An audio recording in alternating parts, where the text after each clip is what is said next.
July 25ಕ್ಕೆ ಸಚಿವ ಸಂಪುಟ ವಿಸ್ತರಣೆ ಆಗತ್ತೆ. ಸಿಎಂ ಡಿಕೆ ಶಿವಕುಮಾರ್ ದೆಹಲಿಗೆ ಹೋಗ್ತಾ ಇದ್ದಾರೆ. ಕ್ಲಿಯರೆನ್ಸ್ ಸಿಕ್ಕಿದ್ರೆ ಸಂಪುಟ ವಿಸ್ತರಣೆ. ಹಿರಿಯರಿಗೂ ಹೊಸಬರಿಗೂ ಸಂಪುಟದಲ್ಲಿ ಅವಕಾಶ ಇದೆ. ಬಾಗಲಕೋಟೆಯಲ್ಲಿ ಸಚಿವ ರಾಮಲಿಂಗಾರೆಡ್ಡಿ ಅವರು ಈ ಸ್ಟೇಟ್ಮೆಂಟ್ ಕೊಡ್ತಾ ಇದ್ದಾರೆ.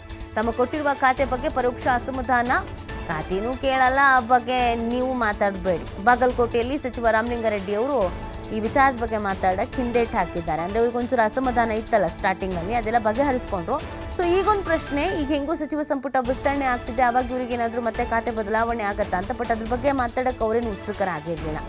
ಅಸಮಾಧಾನದಿಂದಲೋ ಅಥವಾ ನಾಯಕರುಗಳ ಅದೇನು ಹೇಳಿದಾರೋ ಹಿಂದೆ ಮಾತುಕತೆ ನಡೆಯುವಾಗ, ಸೊ ಹಾಗಾಗಿ ಅದ್ರ ಬಗ್ಗೆ ಅವ್ರು ಜಾಸ್ತಿ ಮಾತಾಡಲೇ ಇಲ್ಲ. ಅದ್ರ ಬಗ್ಗೆ ಮಾತಾಡಲ್ಲ, ನೀವು ಕೇಳಕ್ ಹೋಗ್ಬೇಡಿ ಅಂತ ಹೇಳಿದ್ದಾರೆ.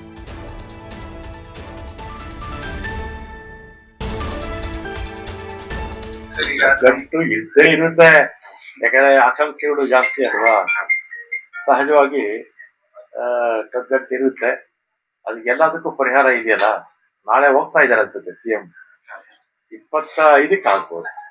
ಪ್ರಸಾದ್ ಪಾಟೀಲ್ ಈ ಭಾಗದ ಜನಪ್ರಿಯ ನಾಯಕರು, ಅವರೆಲ್ಲ ಕೂಡ ವಿಧಾನ ಪರಿಷತ್ನಲ್ಲಿ ಅಥವಾ ರಾಜ್ಯಸಭೆಗೆ ಅರ್ಹತೆ ಇರ್ತಕ್ಕಂಥವ್ರು ಅಲ್ವಾ. ಇದ್ರೆ ನಮ್ಮ ಕಾಂಗ್ರೆಸ್ ಪಕ್ಷಕ್ಕೆ ಅನುಕೂಲ. ಪಕ್ಷ ಅವರನ್ನ ಕಡೆಗಣಿಸ್ತಾ ಇದೆ ಅಂತ ಅನಿಸ್ತಿಲ್ವಾ ಸರ್? ಈಗ ಕೆಲವು ಸಂದರ್ಭದಲ್ಲಿ ಏನೋ ಆಗಿರುತ್ತೆ ಅಲ್ವಾ. ರಾಜ್ಯಸಭೆಗೆ ಹೋಗುವಷ್ಟು ಅರ್ಹತೆ ಅವರಿಗೆ ಅರ್ಹತೆ ಇದೆ ಸರ್, ಆದ್ರೆ ಅವಕಾಶ ಇಲ್ಲ. ಅವಕಾಶ ಆಗ್ಬೇಕು. ನಮ್ಮ ಪಕ್ಷದ ಮುಖಂಡರು ತೀರ್ಮಾನ ತಗೋಬೇಕು.